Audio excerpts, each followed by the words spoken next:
प्रधानमंत्री जी का, जिनकी प्रेरणा और मार्गदर्शन में लगातार तीसरी बार काशी तमिल संगमम का एक कार्यक्रम बाबा विश्वनाथ के इस पावन धरा पर यहां पर आज शुभारंभ हो रहा है। ये हम सब के लिए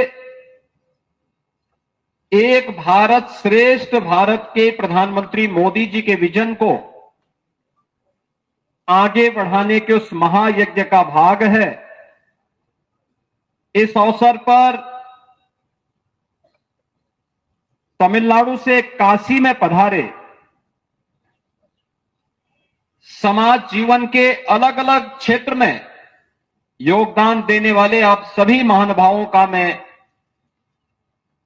प्रदेश सरकार की ओर से, काशी वासियों की ओर से और देश के यशस्वी प्रधानमंत्री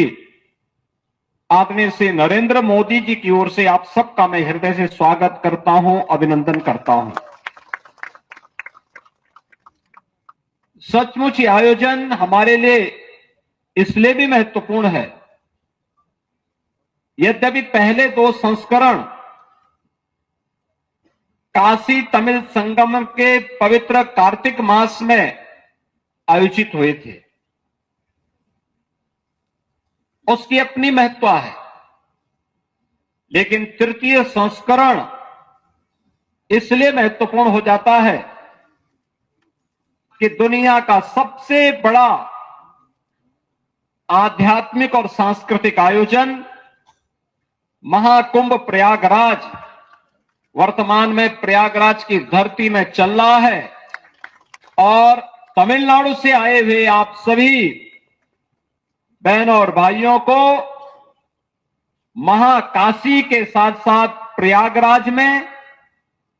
और प्रयागराज के बाद 500 वर्षों का इंतजार समाप्त करके रामलला का अयोध्या में विराजमान हुआ है। अयोध्या की धरती पर भी दर्शन करने का सौभाग्य प्राप्त होगा। प्रधानमंत्री मोदी जी के विजन को ध्यान में रख करके हमारी सरकार ने जिस कार्यक्रम को आगे बढ़ाया, आज उसका परिणाम है कि महाकुंभ प्रयागराज में लगभग 51 करोड़ श्रद्धालुओं ने मां गंगा, मां यमुना और मां सरस्वती की त्रिवेणी में आस्था की पावन डुबकी लगा करके भारत की आस्था को भारत की एकता के संदेश के साथ जोड़ने का काम किया है। और यह संदेश कि जहां जाति का भेद नहीं, पाति का भेद नहीं, क्षेत्र का भेद नहीं, एक भारत श्रेष्ठ भारत की परिकल्पना को लेकर के हर हर गंगे का उद्घोष करते हुए, मां गंगा का आशीर्वाद लेते हुए हर श्रद्धालु देश के अलग अलग कोने से आकर के आस्था की डुबकी लगा रहा है। इससे बड़ा आयोजन दुनिया के अंदर कहीं नहीं हुआ है। यह अब तक का सबसे बड़ा आयोजन है जो 51 करोड़ श्रद्धालुओं को अब तक अपने साथ जोड़ चुका है। और मुझे प्रसन्नता है कि इस बार महाकुंभ के इस आयोजन के साथ काशी तमिल संगमम को भी जुड़ने का अवसर प्राप्त हो रहा है। इसलिए मैं अंतःकरण से आप सबका हृदय से अभिनंदन करता हूं, स्वागत करता हूं।